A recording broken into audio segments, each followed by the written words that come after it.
And we are live.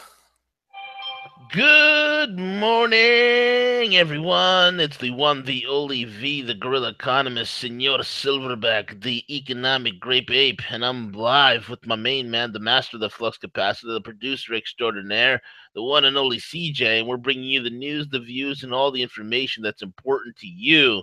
Check us out on roguemoney.net, the preeminent website for geopolitical, geoeconomic, geostrategic news, your one-stop shop for all you need. Get all you need, all the facts without the fear. RogueMoney.net. There's always awesome articles from my man Ken, the Shotgun Shorgen, James, the Russian analyst, Deborah, the Bankster Slayer, Carruthers, and Wolf Gray, the madman from the Carolina woods. And check us out on Rogue Money dot nothing. I mean Rogue Money on Facebook, Rogue Money on every podcasting thing. Check out our sponsors, myfreedomnow.us. Whether you need to get out of debt, you need to fix your credit, or you just need money, you need some funds to get that business going. You need those funds to for investments because you want to get cryptos, whatever the heck it is. Myfreedomnow.us. Leverage debt to your benefit, especially in an era where credit is tight. Leverage it and use it wisely, like the Force, young Skywalker. And also check out My Gold USB. I don't have enough dark roast in me, CJ. You see what happens? MyGoldUSB.com. Surf the deep web with 1024-bit military grade encryption. The only way the NSA is going to find out what you're doing is if they sat next to you. And secure your Bitcoin wallet all in one shot. And guys, let me tell you, Project Silverback is about to be unleashed. Get ready for Project Silverback. The way for net censorship is all of us needs to be on the dark web. Ooh, sounds spooky, but it's not. With that out of the way, CJ, I can't believe we're going to be going through this cycle of information today, bro. I just where do we begin, bro? Let's start with the good news. We survived the eclipse. Okay, we survived the What are moment you of talking about? We totalitarian. survived. I lost 80% of my eyesight. Okay. I Nice. am right now using a braille screen to find out where everything is so I can click on it.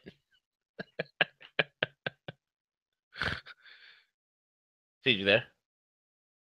Yeah, here See? I was laughing. I was on mute when I was laughing. Sorry.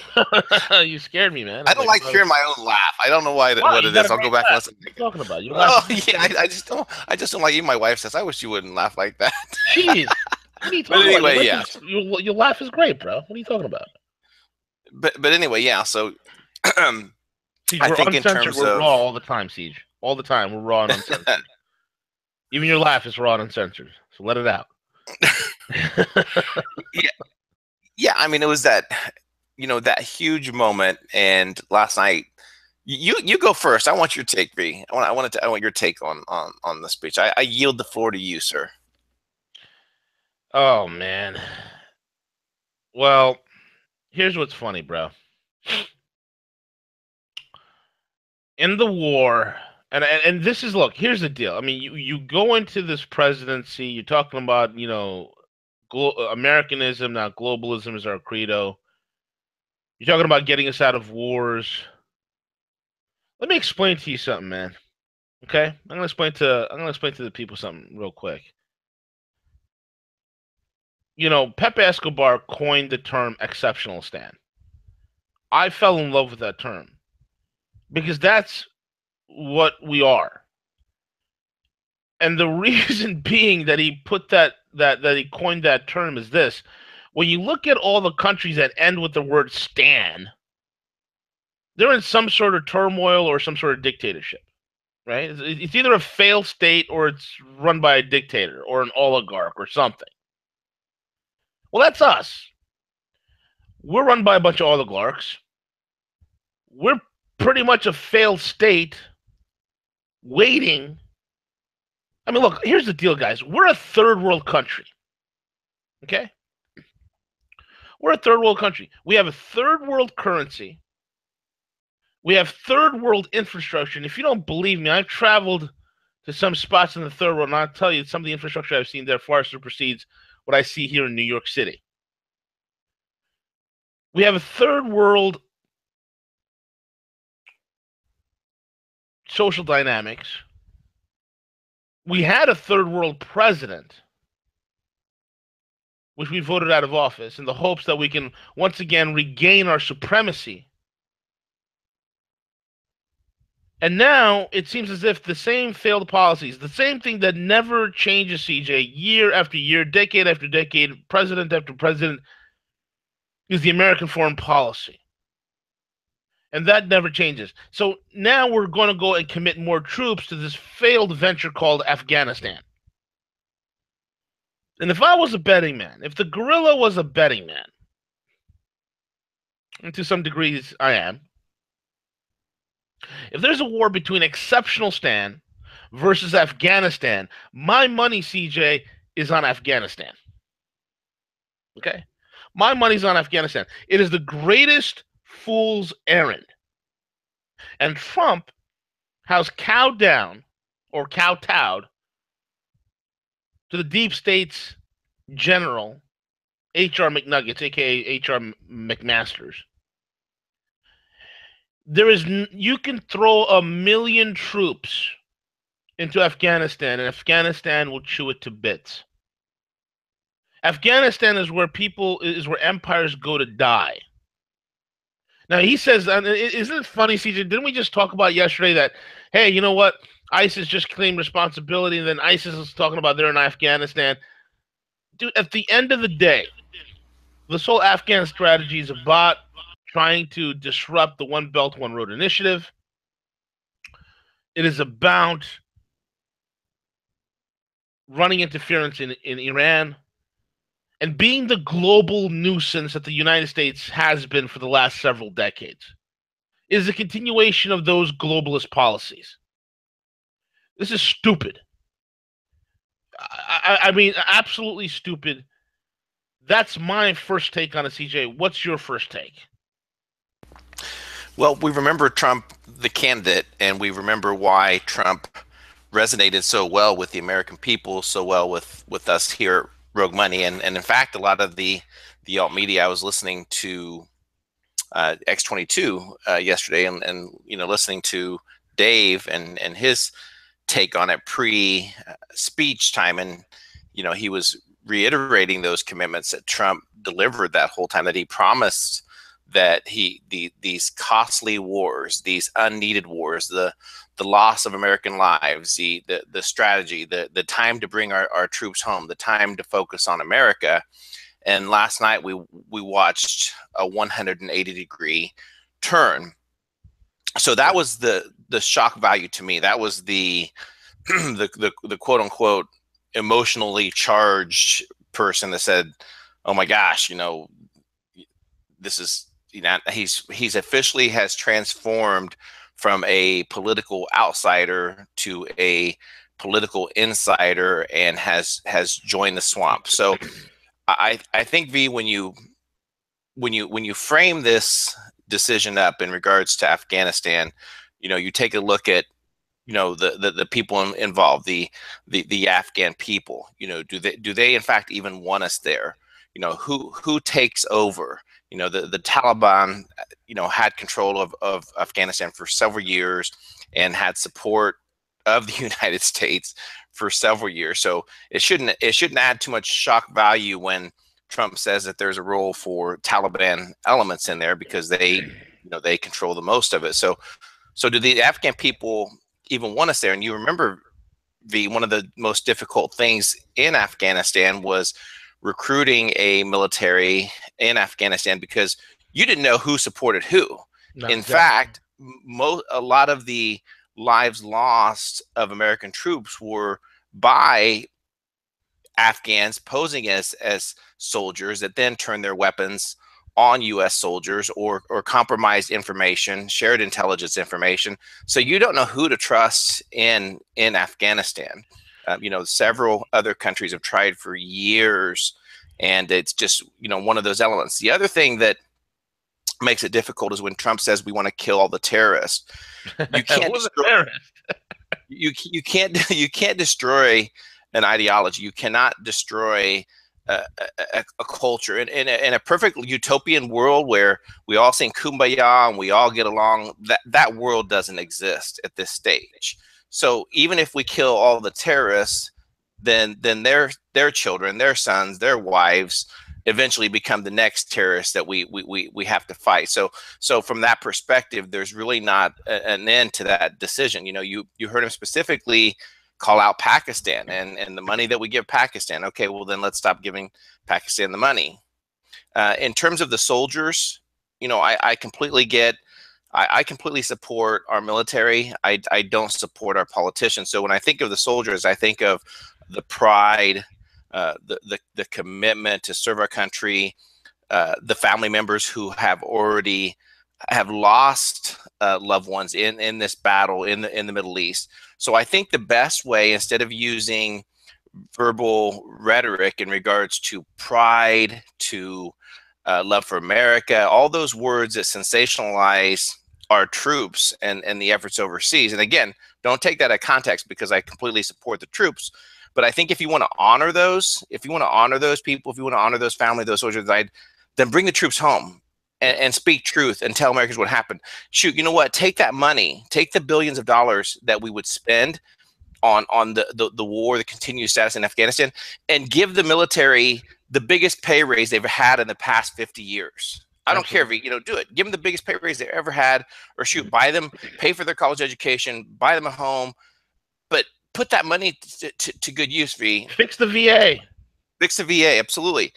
In terms of the politicians and Trump here, it's a complete pivot. So this may buy him a very short window. This may buy a couple of additional weeks down the road of a buffer for him to try to figure some things out, with getting some people to back off of him a little bit. Now, that's already more difficult already as of this morning, because several influential leaders, like Rand Paul, who was really advocating for troop withdrawal, and within his own party. Not that we have to give any credibility to her statements, but Nancy Pelosi has already come out and saying, well, Trump pretended, and again, I have to agree with this. He came out and said, well, we have a very clear strategy.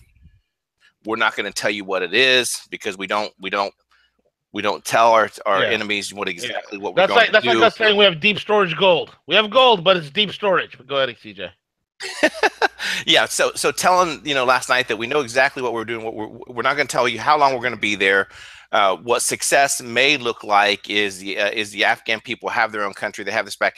We've been attempting that for the last several years. So I don't hold a lot of value in terms of any specific vision of what a successful transition of Afghanistan looks like. I don't think anyone does. I don't think anyone can truly answer that question of what holds for the future of Afghanistan. And then the American people, in terms of supporting the American people, I know they support the military. I think that the goal should be to have a big focus internally in regards to just how broke our economy is, the massive amount of work ahead. And so when you take this V all together, now you take a look at U.S. troops in Iraq, U.S. troops in Syria, U.S. troops in Afghanistan. I would probably have more respect at this point if you say, you know what, we do want to become the next British Empire. We're just going to take over the Middle East. And again, I'm not saying that's what should be done, but I'm just saying that I would rather have some transparency and some honesty through this. And I just don't think that Trump's speech established that last night. His speech reeked of globalist rhetoric. It's the same stupid axioms over and over and over and over again. I'm so tired of hearing it. I'm sick of it. I'm disgusted. Yesterday I tweeted out, "There's nobody coming to save you. You're on your own." And that's basically it. If you want your country back, you're on your own. You want your country back, we all better organize and we all better show up 10 million strong down in DC and demand change. Demand these guys to get, be drug out, demand term limits for congressmen and senators, demand Glass-Steagall to be implemented right away. These are incredible demands we can make right now, and they'll have to do it. They will have to do it. We can literally walk in and into the chamber of Congress, and they have the master at arms. You grab the master at arms. You demand a joint session of Congress. They have to do it, and you'll have to implement the right then and there. That's within our bylaws. You can do that crap. All right. You can demand a hearing. You can demand anything, but nothing's going to happen except more and more tumult, more and more confusion, and this whole rhetoric. Oh, I'm not going to tell you because there isn't any. There's nothing. Here's the deal. I mean, Afghanistan. Oh, we're going to go kill terrorists. The whole country is pretty much running rampant with terrorists. The whole country is ruled by like 50 to 60 warlords. I mean, think about it. This is not one culture in Afghanistan or one ethnic group. Oh, he's from Afghanistan. He's Afghani. Well, let's break that down. In Afghanistan, what are you going to concentrate on? There's infighting between the Pashtuns, which are the majority. The Pashtuns hate the Tajiks. The Tajiks and the Pashtuns can't stand the Hazaris. And the Hazaris can't stand the Tajiks and the Pashtuns. And the Uzbeks live there, and they can't stand any of them. And then you got the Turkmen who can't stand any of them as well. And the Balukis who are a bunch of nomads who hate everyone. And they're all killing each other. Like, what the hell are you going to do? Like, seriously. Oh, we can't tell you the truth. Any troop strength, I don't care if you have freaking a battalion of genetically enhanced cyborg soldiers that are half man, half machine. They're going to get chewed up and spit out in Afghanistan. It's just going to happen. There's a reason why these people, for thousands of years, have been unconquered. Oh, we're going to fix the culture, help the Afghanistan people get their country back. They're not going to get their country back. They had a little respite, prior to the Islamic Revolution. Back in the 70s, they had a little respite where their country was pretty much modernized, but that wasn't the entire country. That was only a small little fraction of it. That was Kabul. The only thing you might be able to do is somewhat stabilize Kabul. It'll be your green zone. But outside of your green zone, it's going to be a killing field. Outside of your green zone, there's no stability here. Any general says, "Oh, we're going to stabilize Afghanistan." Go shove it up your ass. You don't know jack shit. You don't know jack shit about the world and how it functions and how certain cultures work. And this is the problem with globalists, CJ. They underestimate the power of human culture. We in the West are so stupid and brainwashed and dumbed down. We think the rest of the world think like we do, rationally. We apply Western rationalism and logic to every single aspect and subject in the world and other cultures and other countries. We like to enforce our model of civilization. Don't we just realize, why can't we just leave the freaking Afghanis alone? Oh, wait a minute. We need the opium, CJ. That's right. We need the opium. And ever since we got into the Afghanistan siege, I mean, opium sales have went up 97% ever since U.S. involvement in Afghanistan. Just off the charts. I mean, just off the charts in terms of the production, in terms of the addiction, where now it's affecting almost millions of lives here in the United States. I wish it could have been one of those moments, one of those JFK moments where if Trump would have got up there and went to go deliver his speech and said, you know what, turn off the teleprompters, loosened his tie up and said, you know what, I had a prepared speech, but I'm not going to deliver this speech. Here is what I'm going to tell you. I'm going to tell you specifically that, everything what he said regarding the troops, the support, the love of America, all those great things. He said, you know what, enough has been done. Nothing has been accomplished here. It's time for us to bring our troops home. And let me tell you why, because this has cost the United States trillions of dollars. There's some elements of our country that want to utilize the illicit drug trade coming out of Afghanistan that funds these illicit wars, funds these wars that are occurring in other countries. It could have been that moment. Now, granted, he would have died by the sword. That would have pretty much probably, the cabal, the deep state, whatever you want to call them, that would have been pretty much the end on that part. But the American people would have been there, to have his back. The American people the patriots of this country would have said, hell yes, that is the candidate, that is the person that we elected. but that's not what we witnessed last night. Again, the data is out there. I know our listeners are very educated in regards to Afghanistan, the poppy fields, the amount of opium that's being produced, and it's a lot of American people are being affected by that.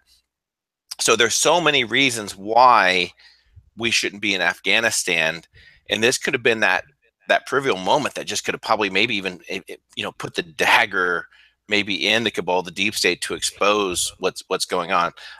I don't know how else to pivot. I don't think that there is a good way to spin this, V, and not that's not my attempt to spin it, but what positive, what good can come from this? I don't know. There's no good that comes out of it. I mean, there are probably pundits out there right now. They're saying things like, "Oh, it's okay because he didn't mention any specificities, blah blah blah blah blah." But that's globalist speak, man. When you're repeating globalist speak, there is no specificities. There is no goals. There's nothing. Okay, that's what it is. There's no specificities here, and my whole thing is this, CJ. When he took in the beginning of the year, when he got 120 million pounds of cocaine out of the street, which has a street value of 4.3 trillion, the deep state's trying to find some ways to fund itself. So of course, it's going to go for the heroin that's in Afghanistan. So that's what we're there for. We're there for the heroin. We're there to create, these guys. I mean, I'm already McMaster has his Vaseline lotion by his bedside. He's probably squirted himself a handful and is probably, circle jerking himself at this point. He's working himself into a tizzy, CJ, because his fantasy, his orgy fantasy of wanting to attack and go to war with Iran, the globalists like him, and the neocons like McMaster's and the idiots like Bill Kristol and all these other morons that are out there who are working themselves up into a tizzy right now, into an absolute tizzy, because now the fantasy of war with Iran is going to come to a reality. That's another reason why they're doing it. They want to use it as a stepping stone to strike Iran. They want to use Afghanistan for a troop buildup. That's what they're trying to do. A troop buildup to go after Iran. Because, they've broken Libya.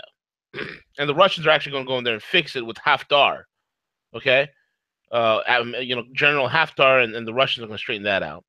They broke Syria. And again, the Russians are fixing that out. Right now, as we speak, ISIS is making its all the ISIS troops around Syria they're all making their way to Al Jazeera, that one city there. They're going to make their last stand.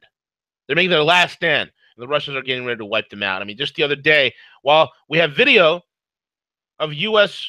forces allowing thousands of ISIS fighters to escape right in between their grasp, just letting them go. We also have video the other day as well of Russian Air Force killing over 200 plus ISIS fighters. Okay, so somebody's doing a good job. Thank you, Russia. God Almighty. God Almighty. Dude, this is what it is. It's a stepping stone. Now they screwed up Syria. Now this is a stepping stone to try to go after Iran. And let me remind you, deep state circle boy jerkers who've never been in a fight and a fist fight in their entire life, the fat turds who like Bill Kristol, which I'd like to punch him in the face. Okay? Let me remind you guys this. The Persians are not Arabs. They are not like Arabs. If you think you're going to waltz into Iran, good luck. If you think you're going to put boots on the ground against Hezbollah, good luck. Trust me. Nobody. Ask the Golan, the Israeli Golan Syriad. Ask the Shayatat 13, the most elite counterterrorism force in the world.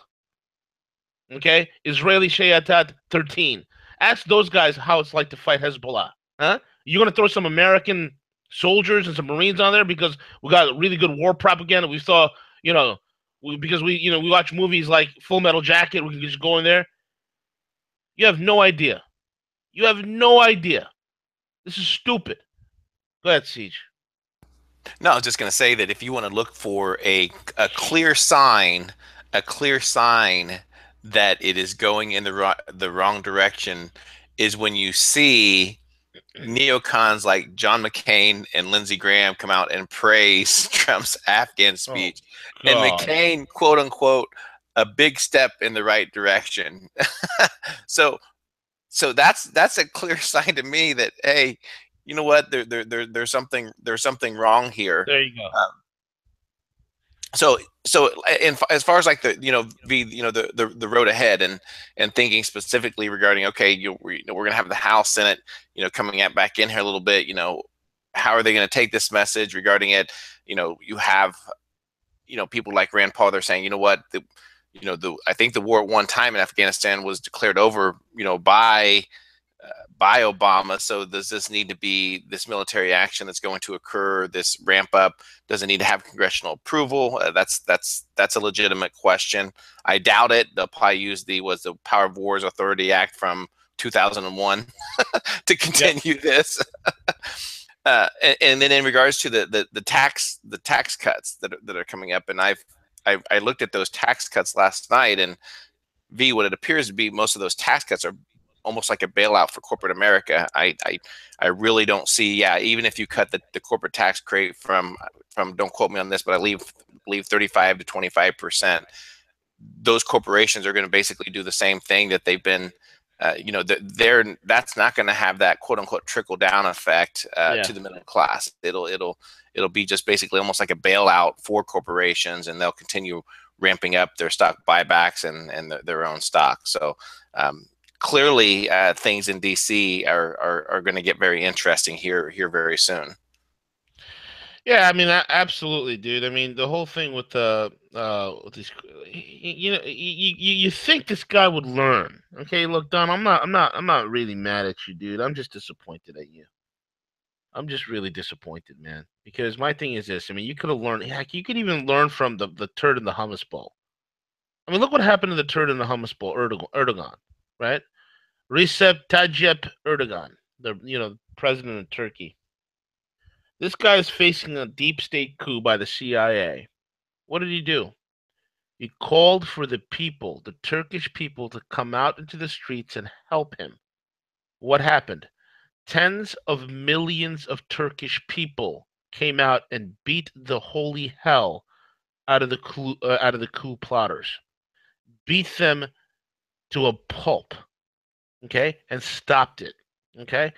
In Russia, Putin knows. See, here's the difference. See, the Russians have been under so much oppression. They know when a leader is speaking, for the people and the person's genuine. Putin speaks to the people and the people understand it. Okay? He means what he says and the people trust him. That if you try to remove Vladimir Putin, good luck to you. The Russian people will be out in the streets and they will beat your brains out. Okay? Yet, our leaders continue to treat us like children. Like we don't know. Like we can't handle the truth. We can't. Everything must be hidden. National. This is the nanny state. This is the mentality of the nanny state. And if he were to get up there and be like, "Look, I had a prepared speech. They wanted me to go into in Afghanistan. I'm saying no. I need all of you to come down here and help me." Just say it. I've said this so many times. Just ask the American people to come down to D.C. I need help. I'm under duress. They've hijacked my agenda. Everything that you folks have voted for, everything you folks have filled stadiums for and cheered for and won for. Dude, this is the first election I ever voted in God knows how long. Okay? All of this, all this effort, all this time, all this energy. CJ, it really brings to light what Bannon has said, that the presidency that we all voted for is over. Yeah, it gives a clear, a lot more understanding of why he left with this decision. Obviously, he felt that he had lost all ability to influence the administration. So it was kind of his white flag, and his efforts to get back out to the media side of it, and utilize Breitbart to nothing that he didn't do prior to him, joining the administration. Yeah. Breitbart has always been very vocal about pro America, bringing back our troops, questioning some of the things that geopolitically that the United States has done. So again, I think that what he says brings a whole new meaning after last night's speech. Yep. Absolutely, man. It really does. I think it brings a whole new meaning. Goes, we're gonna have to fight The president we voted for is over, but we're going to have to fight for the presidency. We got to fight for those values. Folks, there's nobody coming to save us. It's all dependent upon us. That's what it comes down to. The whole thing is dependent upon us unless the people rise up. Okay, your saviors are not going to be any politicians. And clearly the president cannot do this on his own. The guy is clearly under duress. You could tell that he's being forced to do this. He's being forced. This is terrible. And I think people who talk about going to Afghanistan don't understand Afghanistan. People who talk about going into the Middle East don't understand the Middle East. People talk about wanting to go fight the Russians. Are you freaking out of your mind? Don't understand Russia. Don't understand even the ramifications of a thermonuclear war with an adversary that's got bigger, more powerful nuclear weapons than you do. It's crazy. So anyway, man, moving on to the next thing. What else is there to talk about, Siege? I mean, what else? Well, Everything else I slept much better yesterday. Mnuchin came to the rescue to say that he believes that yes. the gold in Fort Knox is all safe. So I think we can rest assured that the U.S. has gold. Yes, absolutely. So, I mean, shortly after Mnuchin had a busy day the other day, after warning once again the U.S. debt ceiling had to be done by late September or else the country would run out of cash and suffer a technical default. Roughly around that time, he hinted that Trump may keep carried interest rate tax breaks for some firms that create jobs, while eliminating it for hedge fund managers. A former hedge fund manager and Hollywood producer paid a rare official visit to Fort Knox. Check out the nation's gold stash on Monday. And as Bloomberg put it, he's keeping an open mind for future film projects. I assume the gold is still there, Mnuchin told an audience in Louisville, Kentucky, some 40 miles north of the biggest U.S. bullion depository, except, of course, for the foreign gold stash at the New York Fed.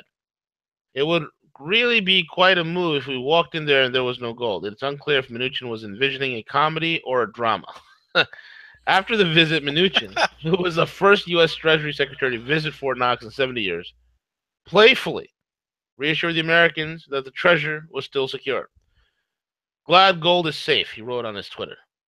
Thanks to U.S. Mint staff for hosting Fort Knox, blah, blah, blah. Mnuchin's action films include Mad Max, Fury Road, and the Lego Batman movie and Suicide Squad, according to Bloomberg, so that he would be the only he'd be the only Secretary of Treasury to go inside the vault since it was created in 1936 by President Franklin Delano Roosevelt. We have approximately $200 billion in gold at Fort Knox, Mnuchin said. The last time anybody went in there to see the gold, other than the Fort Knox people, was in '74 when there was a congressional visit. And the last time it was counted was actually in 1953, which is why the American public is so lucky it can take the word of a former Goldman Sachs partner without any trace of doubt. So what happened is this. Let me translate this. Okay, Mnuchin. Okay, I love what they said. His film credits include the Lego Batman movie. So Mnuchin basically walked into Fort Knox, and inside the massive, huge Fort Knox, in the middle of the floor, the whole vault is empty, folks. There's nothing there, but in the middle of the floor, there's like a little wooden barrel, like a pickle barrel, right? And it's in the middle of the floor, and inside there's some coins, a few bars, a few gold necklaces, a couple of gold trinkets. And he looked in there and he saw those a little bit of gold coins, a couple of ounces. And it's all right, the gold's safe. And he walks back out and he tells the American public, the gold is safe, folks. The gold is safe. That's it. That's it. Rest assured, thank you. it's there. Thank you, acclaimed director Stephen Mnuchin, that the gold is safe. We can all rest much better now. It makes me feel so good now that we're going into Afghanistan yet again, wasting more money, and we're in economic crisis. And oh my God, it feels so much better. I feel great, CJ. I've never had so much more hope for the future now. Well, I feel better because I know that whenever I'm ready for them, that at any time that the gold is there, it's gonna save us. I feel better now. Absolutely, bro. That little pickle barrel, that little 30-gallon, 50-gallon pickle barrel, that wooden pickle barrel filled with gold. I feel so much better now. We're ready, man. When the economic reset happens and we're all blown to crap financially speaking, and we'll have something to get to the bargaining table against the Chinese and the Russians. We'll have that. Mm-hmm. Unreal, bro. Unreal. Yep, unreal. Anyway, man, and that's it. That's it. That's all I can say. Um, I think hopefully we'll probably have the trading chair dome today if we can hunt down Dex, and then everybody's been vacation. It's the last days of summer before school starts. Yeah, I'll email him early on and see what his schedule looks Yeah, like. I know the last week it was real busy with everything, but I'll definitely will try to get with him so we can make that happen. you got it. With that being said, folks, thank you all for listening in. And again, this is a stupid thing. HR McNuggets and the whole deep state agenda just got implemented. Exceptional stand versus Afghanistan, round two. Because round one, they kicked the crap out of us and blooded our nose. And I think round two, they're going to knock us out. So brace yourselves. Things are not looking good. And I think that if you guys really want to see this country change, it's on you. Otherwise, if it's not going to change, start thinking about exit stage left. That's all I got to say. With that being said, CJ, we're over and out.